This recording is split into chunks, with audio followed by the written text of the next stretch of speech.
এক নম্বর বলছিলাম যে দ্বীনি মজমার মধ্যে অপরের জন্য জায়গা ছেড়ে দিতে, মানে নিজে একটু কষ্ট করে চাপাইয়া বৈশাও আপনি যদি অন্যের জন্য জায়গা খুলে দিয়ে দেন।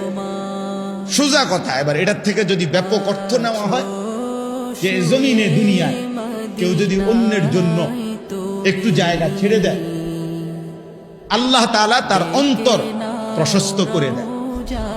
আর অন্তর প্রশস্ত করে দেয় মানে কি? মানে হলো আল্লাহ তাআলা তার অন্তরে একটি আলো জ্বালিয়ে দেয়, যেই আলোর বরকতে জান্নাত পর্যন্ত রাস্তা তার জন্য সহজ হয়ে যায়। ফলে সে ওই আলোর পথ ধরে ধরে ওই আলো দেখতে দেখতে সে জান্নাতের পথে চলতে থাকে, একদিন জান্নাতের অন্তর্ভুক্ত হবে। এই জন্য ইনশাআল্লাহ এই ফিকির, এই মানসিকতা দরকার। এটা আখলাক, এটা একটা সুন্দর চরিত্র মুমিনের, যে দুনিয়া ছেড়ে দেয়।